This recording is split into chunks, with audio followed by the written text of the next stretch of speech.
Halo sahabat kontainer dan dulur-dulur colikiawan.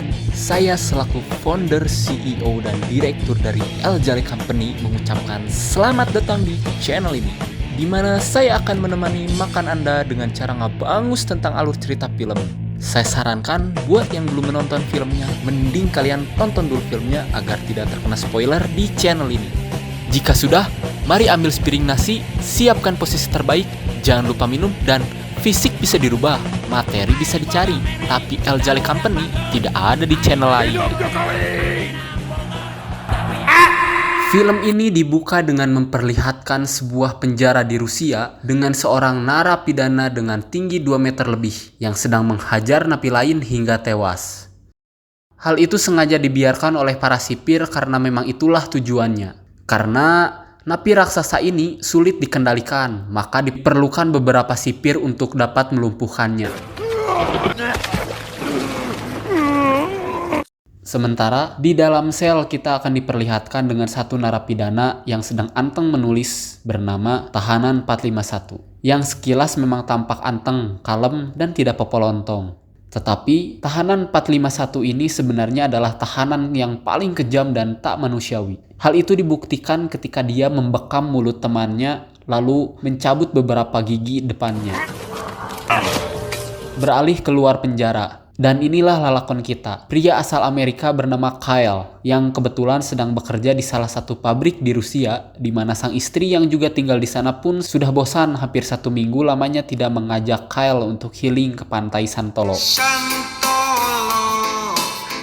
Tetapi, karena Kyle adalah pria berprinsip dan taat waktu, maka Kyle pun menolak ajakan istrinya.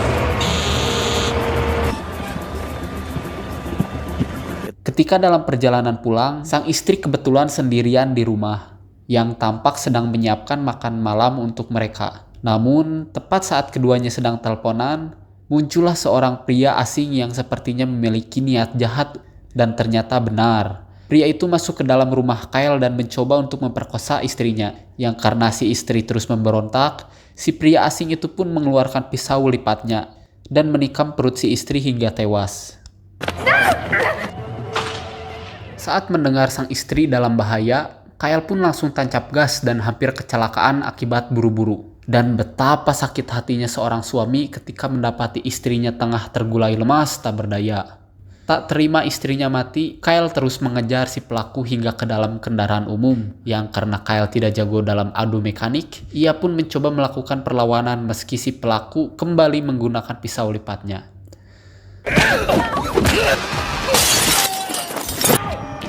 Namun, betapa sialnya hidup Kyle ketika polisi goblok ini justru malah menangkapnya, bukan menangkap si pelaku. Sehingga kasus ini pun langsung dibawa ke pengadilan. Dan karena si pelaku berasal dari keluarga kaya dan tahu bagaimana caranya membayar hakim, ia pun terbebas dari tuduhan dengan alasan tidak adanya bukti yang kuat. Dan sungguh hati siapa yang tidak sakit hati tatkala melihat pelaku yang telah membunuh orang yang kita cintai terbebas dari hukuman dan malah tersenyum lebar seolah tidak punya salah. Sehingga daripada harga dirinya diinjak-injak dan keadilan hanya berpihak pada yang beruang, Kyle pun nekat merebut senjata milik petugas pengadilan dan menembak kepala pelaku di depan semua orang. Akibatnya, Kyle pun harus dijatuhi hukuman seumur hidup tanpa adanya bebas bersyarat dan ditempatkan di sebuah penjara bernama penjara Kravavi yang dicap sebagai penjara paling ketat dan paling kejam di Rusia. Sehingga ini akan menjadi awal penderitaan yang baru untuk lalakon hirup kita. Setelah tiba di penjara, Kyle dan para tahanan baru pun dipersilahkan untuk berbaris. Yang di sini kita akan langsung diperkenalkan pada sang kepala sipir bernama Jenderal Husov. Lalu kita akan ditunjukkan pada satu tahanan yang mencoba kabur, dengkulnya ditembak dan diperlakukan layaknya sampah. Serta kita akan diperkenalkan pada seorang pemuda berusia 21 tahun bernama Billy, tidak pakai saputra. Yang sangat disayangkan, di usia yang terbilang masih muda, dia harus mendekam di penjara, serta sudah harus siap jika lubang caduknya dianiaya oleh para tahanan senior. Selanjutnya, Kyle dan para tahanan baru pun diwajibkan untuk menyerahkan semua barang berharga mereka. Di situ ada seorang kepala penjaga galak, kita panggil saja Mang Dadang. yang meminta cincin kawin Kyle dilepaskan. Dan tentu saja hal itu mendapat penolakan dari si Kyle. Sehingga setelah Kyle mendapat perlakuan tidak menyenangkan dari Mang Dadang, ia pun masuk ke ruang kerapihan yang karena rambutnya masih pendek, ia pun tidak diwajibkan untuk bercukur. Berbeda dengan Billy yang rambutnya gondrong, penjaga langsung mencukur habis rambutnya sebelum dimasukkan dan ditentukan kamar selnya. Para tahanan baru akan tidur dalam satu ruangan yang sama, di mana Kyle yang sempat melihat cincin kawinnya dipakai oleh si Mang Dadang dan tak bisa berbuat apa-apa karena di tempat ini dia tidak memiliki kuasa atas dirinya ataupun orang lain. Namun setidaknya Kyle berhasil menyelundupkan foto sang istri untuk sebagai pengingat bahwa tempat ini bukanlah tempatnya.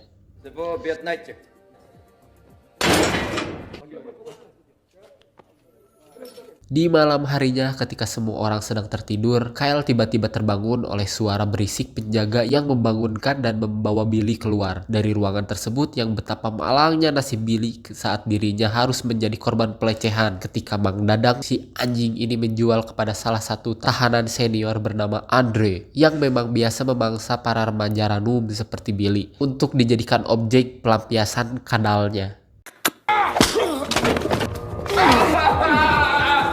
Keesokan paginya, para tahanan terlihat sedang membersihkan diri di kamar mandi yang karena ini adalah kali pertama Kyle di penjara, ia tampak kebingungan ketika para tahanan berebut keran air untuk gosok kuntu dan membersihkan wadah caduk. Ia tetap bersabar dan tetap mengalah dengan semua hal yang terjadi pada dirinya. Saat Andre keluar dari kamar sel meninggalkan Billy yang kondisinya sudah babak belur, Andre menunjukkan wajah pelontongnya yang langsung mengingatkan Kyle dengan wajah si pelaku. Di situ darah Kyle langsung mendidih, amarahnya langsung memuncak dan seketika akibatnya, Kyle harus dimasukkan ke dalam ruang isolasi yang lokasinya sendiri berada di bawah tanah, tepat di jalur pembuangan caduk. Sehingga Kyle harus banyak bersabar dan harus banyak tutup hidung untuk menghindari bau podol yang menyengat hasil dari nabung semua orang yang ada di penjara. Aduh, ini hidung saya lagi mepeg ya, lagi tidak enak badan saya teh, tapi maksakan untuk kalian ini teh. Jadi mohon dimaklum ya jika suaranya kurang mengenakan.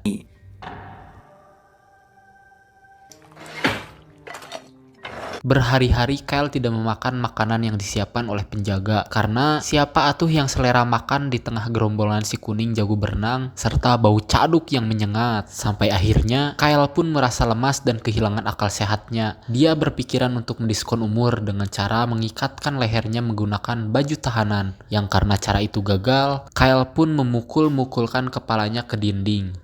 Di tengah masa transisinya ini, Kyle mendapatkan seorang teman, sesama penghuni ruang isolasi yang berada tepat di samping ruangannya. Entah siapa tahanan itu, tetapi Kyle berkali-kali menepuk dinding untuk supaya tahanan itu diam dan tidak teriak-teriak setiap malam. Yang tepat di saat bersamaan, muncullah seekor kupu-kupu yang kembali mengingatkannya kepada sosok sang istri yang dulu sempat melarangnya membunuh binatang kecil. Sehingga Kyle yang mulai bisa berpikir jernih pun langsung mengambil semangkok bubur dan memakannya tanpa mempedulikan caduk yang lewat.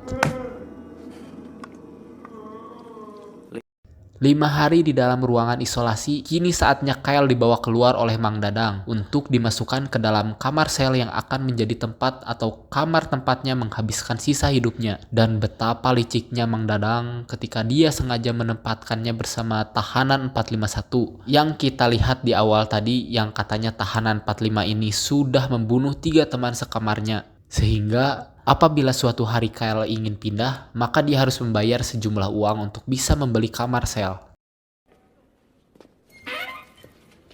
Di tempat lain, tanpa mengeluarkan sepatah kata pun, Kyle mencoba untuk tidak mengganggu atau menyapa tahanan 451. Memang di ruangan yang sesempit ini sulit sekali untuk Kyle bisa bergerak leluasa. Bahkan untuk modal pun ia harus ngehejeun tepat di depan si tahanan 451 yang sedang membaca buku. Keesokannya, Kyle mendapatkan kunjungan dari kakak iparnya, alias saudara kandung almarhum istrinya, yang menginformasikan tentang sang istri yang sudah dikurabkan di lokasi yang Kyle inginkan. Tak ingin melihat Kyle menderita di tempat ini, si kakak ipar pun menyarankan agar Kyle menggunakan uangnya untuk bisa tetap aman dan nyaman selama berada di penjara. Dengan dalih kedisiplinan dan pemanfaatan SDM, semua tahanan diwajibkan bekerja di luar penjara, yang tentu saja hasil dari keringat mereka semua akan masuk ke dalam kantong pribadi Bapak Jenderal.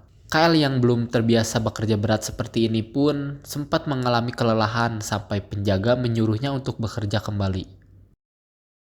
Back to work. Tepat saat jam istirahat, di lapangan Kyle berkenalan dengan Billy yang langsung berterima kasih karena sudah membogem-bebenguk si Andre. Yang tempo hari di situ juga mereka berkenalan dengan satu tahanan berkursi roda bernama Malakai yang katanya adalah tahanan yang bisa menyelundupkan benda apapun di penjara. Semua orang tahu hal yang terjadi di tempat ini di mana Malakai menyarankan agar Kyle untuk segera pindah sel karena akan sangat tidak worth it apabila Kyle terus-menerus satu kamar dengan si tahanan 451. Malahan, Malakai juga menjelaskan alasan kenapa para penjaga membiarkan si tahanan 451 ini tetap hidup adalah karena dia menjadi aset alias sumber uang untuk orang-orang seperti Kyle yang ingin pindah kamar, yang otomatis Mang Dadang bisa meraup untung dari orang-orang yang takut satu kamar dengannya. No place is a fucking war zone. Okay. Di malam harinya, Kyle kembali memandangi foto istri tercintanya, yang hal itu terbawa sampai ke dalam mimpi yang mengakibatkan Kyle bermimpi buruk dan sempat menimbulkan suara berisik. Keesokan harinya, di ruang makan, Kyle pun satu meja dengan para tahanan lemah dan tak berdaya seperti Billy, Malakai, dan satu tahanan junior di mana Andre lagi-lagi bersikap polontong atau songong ketika dia menggeplak kepala Kyle dan meludahi makanan yang sedang dia makan. Ketika jam istirahat, diadakan sebuah acara bernama Sparta, yaitu sebuah acara duel semacam fight club yang sengaja diselenggarakan oleh si jenderal untuk membuat tahanan saling bertarung satu sama lain. Dan lagi-lagi acara ini didasarkan atas dasar uang, karena si jenderal selalu melakukan judi bersama teman-temannya, pejabatnya, dan menaruh semua uangnya kepada si Andre yang dianggap sebagai petarung paling jago.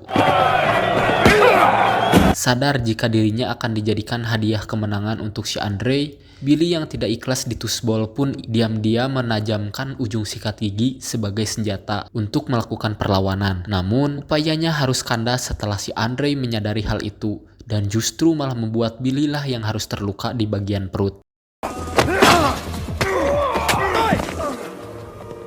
Pagi harinya, Kyle lagi-lagi harus terlibat masalah ketika salah satu anggota gengnya si Andre ujung-ujung mendorongnya dan mengaku jika Kyle telah bersikap tidak hormat kepada mereka. Alhasil, penjaga yang lebih memihak kepada kelompok ini pun mempersilahkan mereka untuk menyelesaikan urusannya, hingga Kyle harus menjadi bahan olok-olok dan objek perpeloncoan mereka.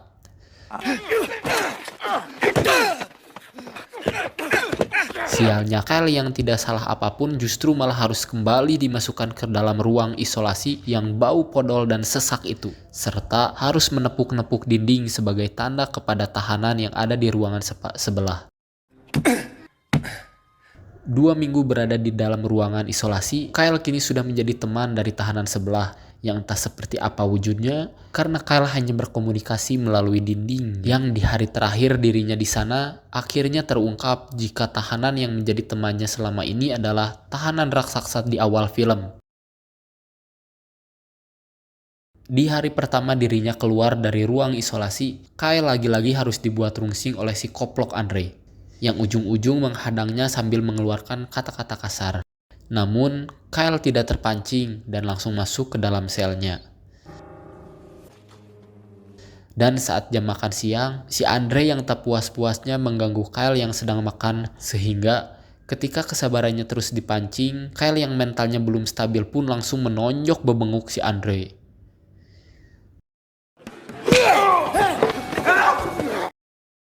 Kyle kembali dimasukkan ke dalam ruang sel isolasi, dan tepat ketika Kyle sedang menjalani hukuman, di luar sedang terjadi sebuah insiden ketika mobil milik petugas meledak, yang hal itu dimanfaatkan oleh Billy dan napi lain untuk kabur. Tetapi, alih-alih ingin terbebas dari mimpi buruk, Billy harus kembali ditangkap oleh Mang Dadang yang semakin kejam menjualnya pada setiap para tahanan untuk ditusbol. Sementara, Kyle sendiri nampak mulai bertekad melatih fisiknya sampai batas tertentu untuk membuat dirinya lebih kuat dan dirasa sudah siap.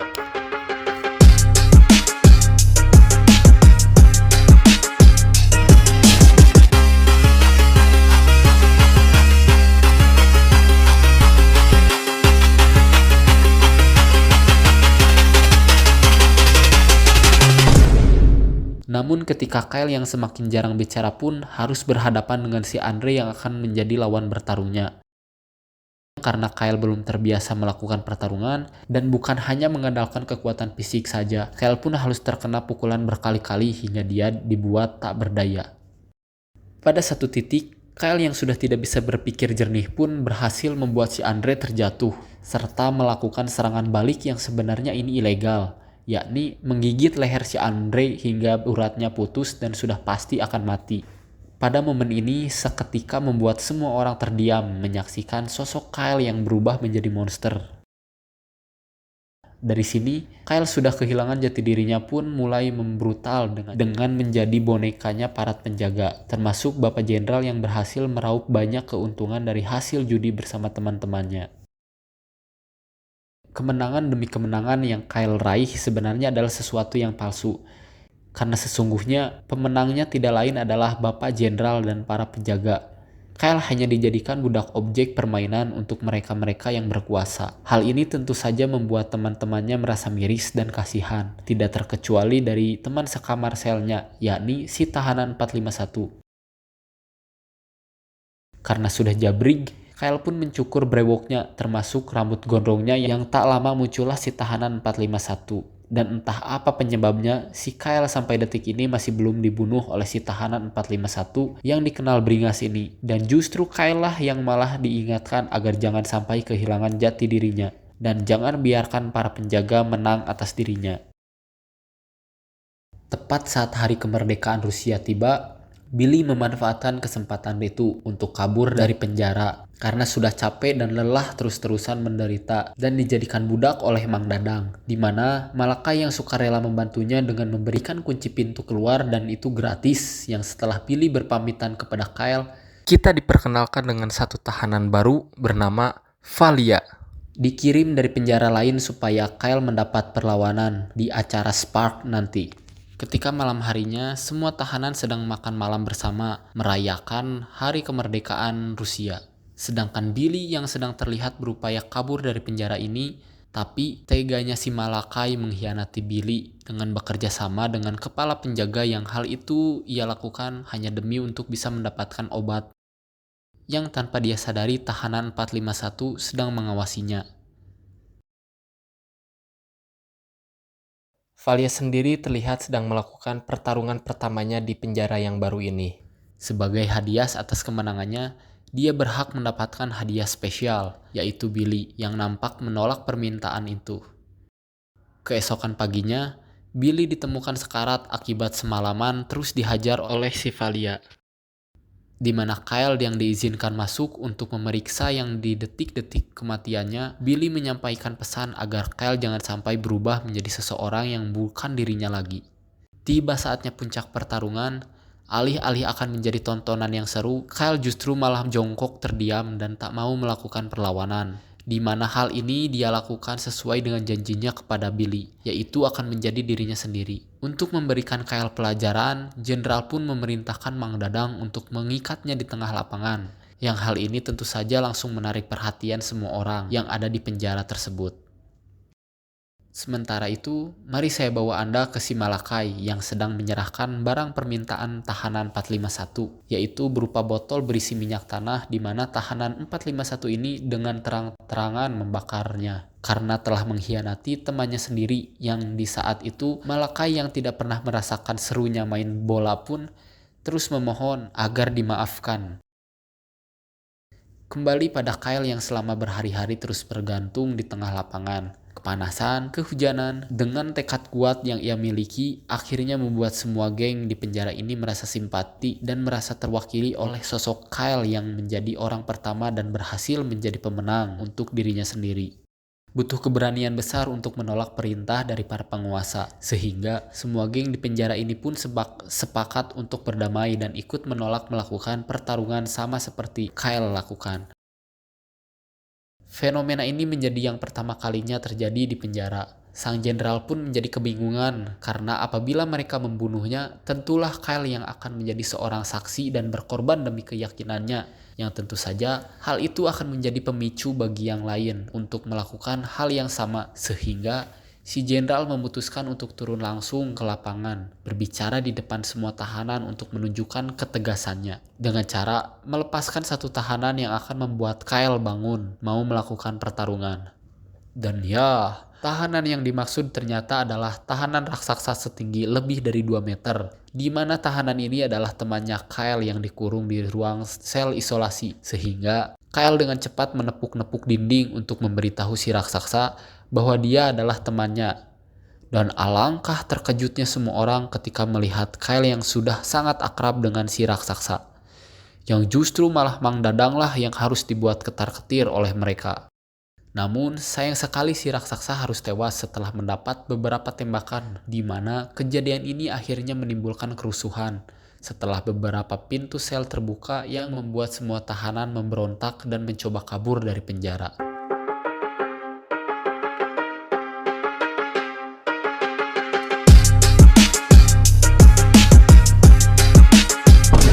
Ketika semua tahanan sedang sibuk dalam kerusuhan, Kyle dan tahanan 451 pun terlihat sedang duduk berdua di tempat sepi. Yang di sini akhirnya terungkaplah alasan kenapa dia tidak membunuh Kyle. Karena Kyle merupakan orang pendiam yang tidak banyak omong.